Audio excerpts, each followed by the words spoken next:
Greetings my lovelies, and thank you for stopping by the circle today. This is the second video of my writing process, saga, thing, playlist, ambitious, reaching, whatever you want to call it. Today we are going to go into part one of genres. I originally tried to do this in one video and then realized that I really kind of needed to split it up. So there will be 3 parts. We will talk about the 10 different genres as per Save the Cat, and then we will go into why you may want to blend all these genres together, or some of them. Anyway, this is part 1, and it's my personal favorite genres, so let's go.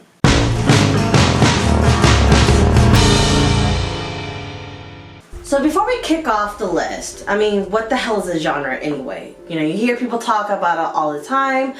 I like different genres. What genre is this book, this movie, blah, blah, blah, blah. Well, what the hell is it? Well, if you go per the definition on wherever you Google that, it's basically an artistic composition characterized by similarities in style, form, or content. So as we go into my favorite genres, you'll sort of see how that definition comes into play. But in layman's terms, it's basically anything that is created that lies within certain standards or specifics or content. So number 5, superhero movies. I love superhero genres. I grew up reading comics and watching the old 80s, 90s cartoons, you know, where everyone was jacked up and the girls had like that gigantic hair and boobs out to here. Good old Amazing Spider-Man and the X-Men. But when it comes to these, and when you're looking at it from a genre standard, there are certain things that each one always has. You know, obviously they have their hero, but their villain tends to be the exact opposite of the hero. So looking at Captain America and the Red Skull, exact opposites. Freedom for all, freedom through control. Now when it comes to the power that these superheroes have, it always comes on a price. And so when I think about the price, I think about that scene in Captain America the First Avenger when he has the plane that has all the bombs on it, and there's really no way to take it off course because everything has been destroyed. And so he chooses to crash that plane into the water, giving up the life that he wanted. But also outside, like the stereotypical superhero genres, it's basically someone who has an ability that no one else has. So to go outside of it, let's also look at Peter Pan. Peter Pan can be classified as a superhero movie, or not a movie, as in a superhero genre. It is an individual with power. His antagonist is Captain Hook, who's the exact opposite of him. You know, Peter is this boy who can fly, who never ages. Hook is this grown man who wants to kill him so he can fly. Or I'm really not 100% sure on what Hook's drive is, but it's still the opposite. Now the price that Peter has to pay for his power is that he never grows up. And while that seems like a lovely thing, he's also not part of a family. He has to live in Neverland, otherwise he will grow old. So that is the price that he pays for his power. Number 4, the road trip. I like these questing road trip ones because shenanigans always happen. Always happens. So the basic parameters for this genre is there has to be something that your heroes want, whether it's an individual or usually it's done with a group, but they have to go somewhere to get it. And then along the way, shit happens and they learn a lesson that is more important than the actual prize. So my favorite road trip is the first Percy Jackson and the Lightning Thief. That is the quintessential, to me, road trip story. So Percy has to find the lightning bolt and go into the underworld to save his mom, and they're going on this huge quest, and then he realizes, you know, that Kronos is awakening, gets betrayed by Luke, finds his father, and finds his place in Camp Half-Blood. all of that is way more important to the character than finding the lightning bolt. I love them. They're just so much fun. That's where you get like a lot of good humor, and they're more character driven than actually like item or story driven, if that makes sense. Number 3, the crime novels. Who did it? What happened? This is probably one of my earliest favorite genres. I kind of started reading James Patterson at probably too young of an age, but I loved the mystery of it and trying to unravel the clues to figure out who it is. And even still to this day, I do that. Like, I'll see a mystery and I'll try to solve it before the character does. And I always feel super smart when I can get it before they do. Sorry, I need my tea and my caffeine. And I'm just mad that they're already putting out Christmas stuff and Halloween is just ended, so in protest, I'm drinking tea out of my witchy woman cup forever. So what you need for this genre is you need your detective and the mystery and the dark turn. And I'll explain what those are in a minute. So obviously you have to have your detective, because who the hell is trying to solve it?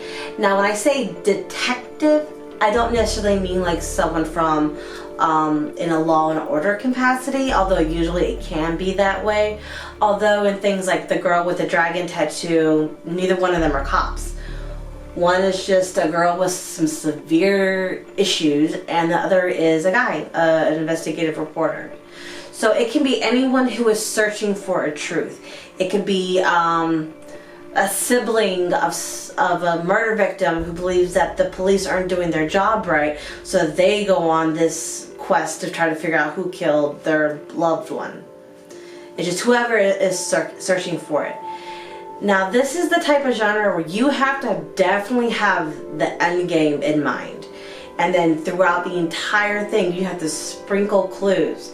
Now what can make this even more interesting is if you sprinkle the clues but they're misinterpreted until the final piece falls into place and then you realize what happens.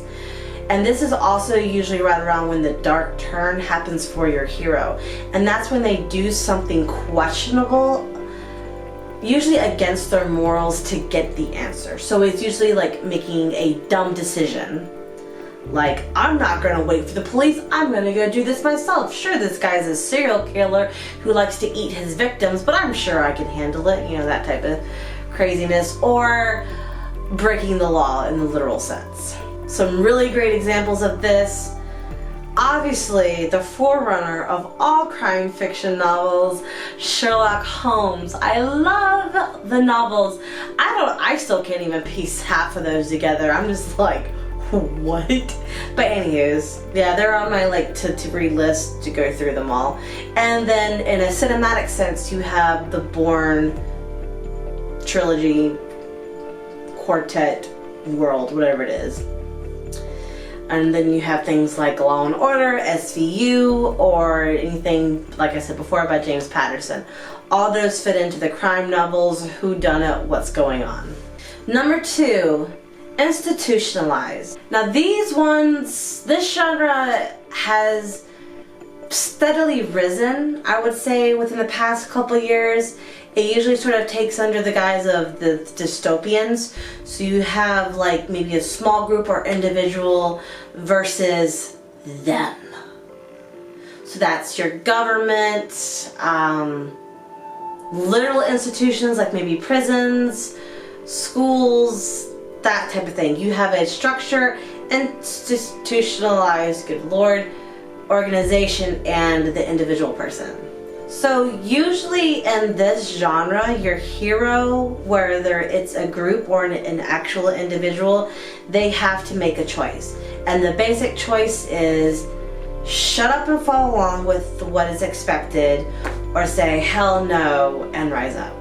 That's the choice. And in this genre, sometimes there also tends to be a sacrifice, because usually when you go against Big Brother, you're gonna lose something in return, like Katniss losing Prem, or God, and even 1984, where he ends up losing his whole identity because he actually can't fight against the institution anymore. So he gives up himself in order to live in peace. And number 1, dude with a problem. I love this genre because it's basically, you have your Joe Schmo who really doesn't have anything going for them. They're just your everyday average person. The shit hits the fan and then they have to like react to that and figure out a way to make their life stable again.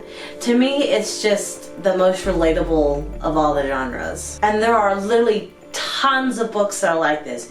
You have Big Friendly Giant, you have The Hunger Games, Holes, which is another great story by the way, Firefly. Oh my god, Firefly is the biggest dude with a problem story ever.